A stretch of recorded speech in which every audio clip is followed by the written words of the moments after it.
Welcome. I am your host, Miles Gray, pseudonym, reporting live from Israel. Now, the background, of course, is not Israel. It is just a fun background. And this is, and you are welcome to Pandoradom. Welcome to today's episode. Today, I don't have too much time to make much of an update, and I do apologize for the complete grainy impossibility of seeing my face clearly. I have an issue with this camera. Hopefully, at some point, I'll be able to better this camera situation. But the idea is that you'll simply take it as is, and maybe there's almost something beatific and halo-like about this appearance.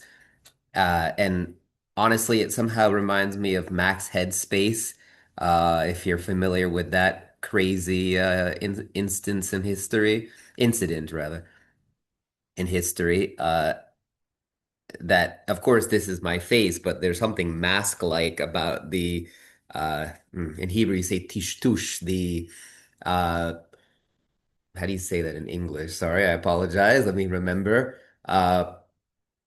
The sort of blurriness, that's the word. Yes, the blurriness of my face. All right, so let's get into it very quickly before I have to pick up an important young person uh, who is my child. Uh, Now, we are in the midst of two or I should say, sorry, supposed ceasefires. Can you see the other one there? Yeah, it was sort of out of the picture. There we go. Two air quotation marks. Uh, the first one, of course, is between America or the United States and Israel against Iran, and the other is between Israel and Lebanon. However, to be more specific, the first ceasefire or supposed ceasefire exists between America or the United States and Israel on one hand against the Iranian regime, realistically the IRGC. Uh, and then the second ceasefire, which is between Israel and Lebanon, on the face of it, is really a complicated situation because, yes, it is between Israel and Lebanon, but it's essentially it concerns Israel's battle with Hezbollah, which is a terrorist force bent on destroying Israel through raid and through rocketry. Now, obviously, raid-wise, they've been unsuccessful, luckily. But rocketry and dronery, they've had some success. Not compared to Israel. Israel's had far more success. But nonetheless, it has serious effects on civilian infrastructure and on civilians' lives on both sides. However, the key difference that people often fail to realize outside of this arena is that Hezbollah is a terrorist organization and they are informed and ideologically possessed by a belief that is in its full depth a death cult in its orientation. It's far more complicated than that, and I'm simplifying it for the moment. I mean, we'd have to get into a whole conversation about comparative religions, which on this channel we will and have to some degree, but there's much more to be said about it. I won't get into it at the current moment. Anyway, so you have Hezbollah on the one side. Now, I will also mention it's important to note that Hezbollah is not a standalone terrorist organization. It is one of the many proxies of Iran. whose major goal is, in essence, the destruction of and or the conquest of the West and replanting it in its own image. What that in fact means is a complicated picture. However, one of the key aspects of that is the destruction of Israel, which it openly calls for and has for the last 47 years, since the 1979 Islamic Revolution, Islamist revolution, really, in Iran. Now, Hezbollah, along with the Houthis, along with Hamas, and a number of other horrible terrorist forces, these are proxies of the Iranian regime. Okay, so what is the difference, though, that I'm trying to get at here? It is that Iran, or the Iranian regime and its evil proxies, they absolutely, demonstrably, and provably, importantly, and also openly, by the way, attack civilians deliberately. It is a known and provable tactic that has been practiced with the erstwhile mentioned uh, rocketry and dronery of Hezbollah from over the border in Lebanon towards Israel. That is absolutely sent towards civilians in Israel. And it is essentially informed by radical anti-Semitism that is at the root of it, what is behind the ideological possession that it should have such a hold on them to commit such egregious acts without stopping to think, is this really the moral thing? Now, despite what the world has to say about Israel so commonly, Israel asks that question of itself constantly. And I would say, despite failings in some regards, and Israelis are very hard on themselves about this, we are nothing like these terrorist organizations. There is no point of comparison whatsoever. And to do so is an inversion of reality, as has been so commonly said.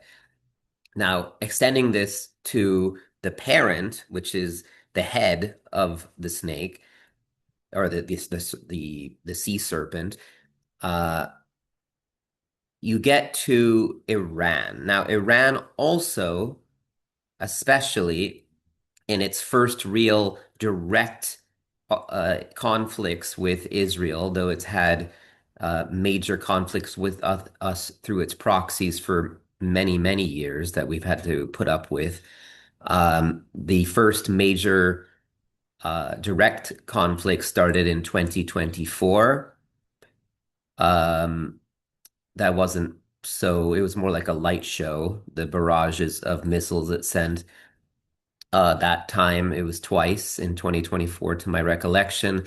And then we had the 12-day war in 2025. And this was quite harrowing. I mean, we had huge missile barrages come into many of the major cities of Israel and was very scary. Uh, And then currently, we just came out of what you might call the 40-day war, although we'll see how this gets to be called. And this was even scarier than the 12-day war. We thought that was scary. And I'm in fact in the city where the most missilery has been experienced, other than in the north, although that's heavily characterized by rocketry. So it has been harrowing and quite unbelievable. There's much to say about that. But what I want to again uh, emphasize is that Israel, despite what you may have heard and read, both in policy and in praxis, absolutely takes every measure to avoid civilian casualties in wartime scenarios. and in the actual acts themselves. So when we attack Iran, when we attack parts of Lebanon in order to neutralize terrorist threats, civilians are absolutely not targeted. And not only are they not targeted, but great lengths are gone to in order to avoid civilian casualties. The unfortunate reality is that these terrorist forces know very well how to use PR against Israel, and so they take every measure on their end, being terrorists as they are, to use locals as human shields, and in many cases, their own people as human shields. Obviously, this complicates Israel's ability to defend itself because, on the one hand, you want to minimize as much as possible civilian casualties. On the other hand, if you don't take out the terrorists, they absolutely will do everything in their power to kill as many Israelis as possible, and to, in the end, destroy Israel. Now, it's not simply that. It doesn't stop there. Were that to happen, it would not end there. It would then extend to Jews worldwide and then to others. It's the gift that keeps on giving. So don't feel like it doesn't apply to you because you're not Jewish. It absolutely does, because in essence, it means that you're next. That's the reasoning. That's how it plays out, at least. And finally, again, it is Iran, it is Hezbollah, it is the Houthis who proudly, and with glee target Israeli civilians and also civilians in other countries, as we've seen now in the 2026 war with Iran. Now, this is far more complicated, of course, getting into the reasoning that America has and that Israel has in prosecuting this war. What is the Iranian regime thinking as it prosecutes its end of the war? What's going on in the Strait of Hormuz? We have a lot to talk about, and I hope we can get to it in the next episode. But unfortunately, I have to go now. So please take some of this as food for thought. And on the next episode, of Pandora Dome. We will talk a little bit more about the details and what I have experienced personally in these wars in terms of being in full missilery, under missile fire with my family in bomb shelters, and how that relates to the greater conflict and to the epic history that I am writing from within the bomb shelters themselves.